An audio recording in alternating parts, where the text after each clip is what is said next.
Barakatah Yahweh, Barakatah Yahweh Shai, Barakatah Yahweh, Barakatah Yahweh Shai, Barakatah Yahweh, Barakatah Yahweh Shai, Call Halal Yahweh, Bahashem Yahweh Shai, Bahashem Rakah Kodash, double honor to the apostles, elders, a great millstone, Shalom, mercy and safety to all of the Akim on the highways and byways, preaching the word of sincerity and the truth, and a healthy Shalom to the elect.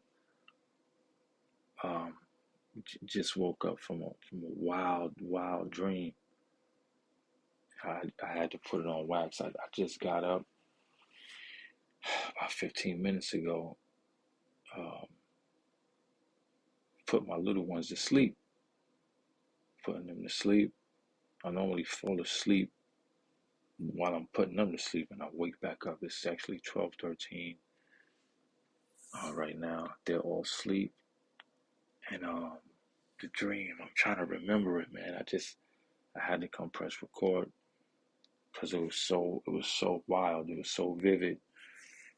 And Lord willing, I'm just gonna. It's very skewed, as you would know. Dreams, you can't really remember it all, but you remember some things. But what I remember was missiles being shot, and actually feeling the heat from the missiles. So, man, I can't really remember where I was. If I was on a plane, if we were on a train, but we were traveling, and um, it was only two of my children was with us. I think we let somebody babysit my son.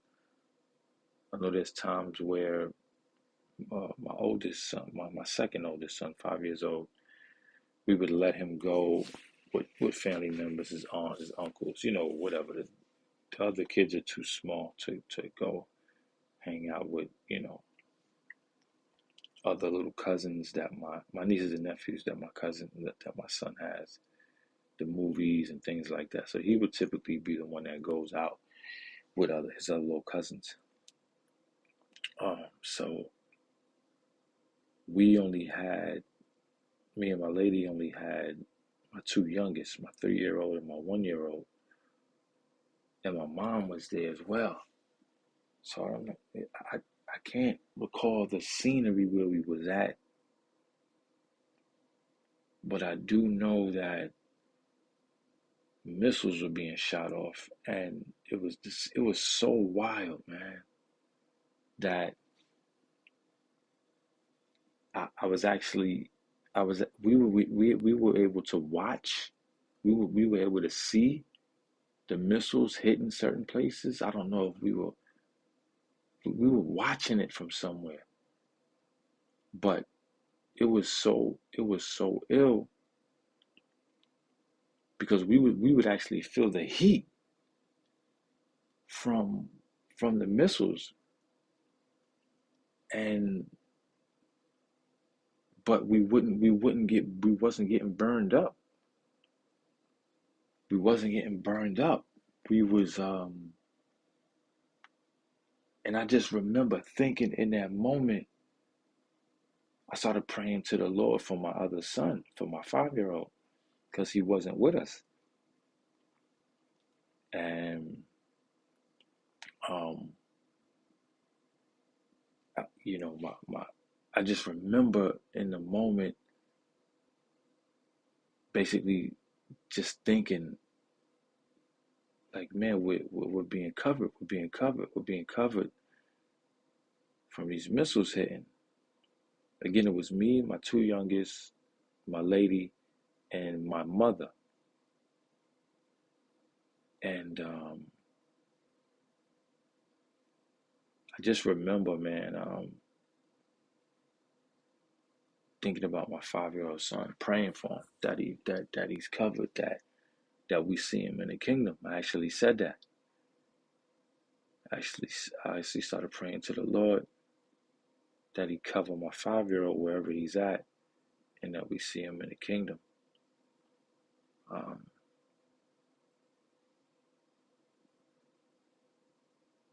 Yeah, it was a very, very, very wild dream, man. Like I said, I could feel the heat, and through the spirit, all I could think about now that I'm up is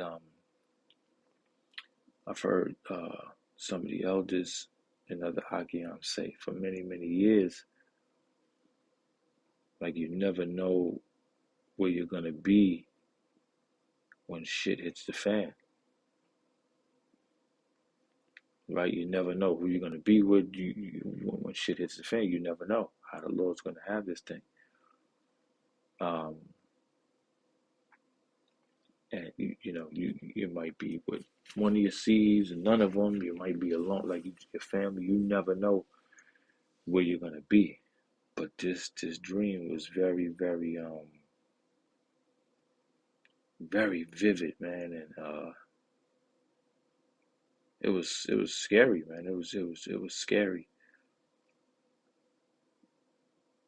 and even while I'm recording this testimony, I'm still trying to think. I'm still trying to have things come to me. Um, and the ill thing about I don't know if I ever recorded this other testimony about my son. Maybe I will, my 5-year old. But yeah, I'll save that for. Well, I'll say it, a little bit of it, for the sake of me doing that full testimony on it. It was Jacob's trouble. It was shit hitting the fan, and um, I had lost him. I had lost him. Um, my 5-year old. I had lost him, and I was bugging. Um, this was actually before my 3-year old and my 2-year old was born. So this was about 3 years ago. What I remember about it was I was in Jacob's trouble. It was in my neighborhood. Shit was popping off. It was wild, and I lost him. And I was going through Jacob's trouble, and not getting touched. I was being guided and protected. I kept praying. I kept calling for him. I kept calling for my son. And long story short, at the end of the dream, this lady had him. A lady had him, and she handed him to me at the end of the dream, and he was good. He was good. Lord willing, I'll share that testimony next. But um, this actual dream, he wasn't with me, and I just remember praying for. I thought directly about him. And I was praying for him, praying that the Lord deliver him and cover him, and that we'll see him in the kingdom. I was saying that in the dream because I knew what was going on. I knew after a quick moment that no, that this is it.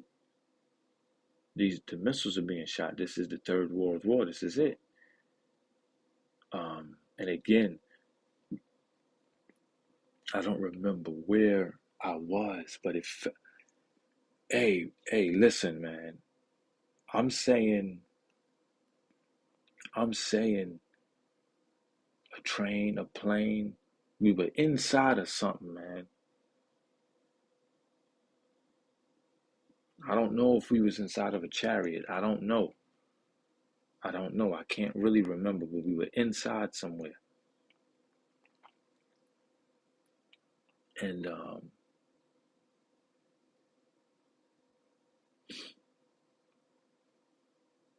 yeah, man. But we actually could feel the heat from the missiles. But we were protected. We were covered. We were covered. And yeah, so that's really it. If anything comes back from the dream, Lord willing, I'll put it back on. I'll put it on wax. But I had to just come and put this on wax of what I remember. because I just woke up and I'm sitting on my couch. I'm talking to my lady, and I'm like, oh shit. I'm talking to her about something else. I'm like, oh shit, I just had a crazy dream. And I just had to come put it on wax. Um, yeah, so that's it. Uh, Call lawyer Habashim Al Shah Bashim Kakudash. It was a very, very, very vivid and wild, scary vision of the missiles being shot, and me and a few of my family members being inside somewhere. So yeah, so that's it. Shalom to the next one. Shalom.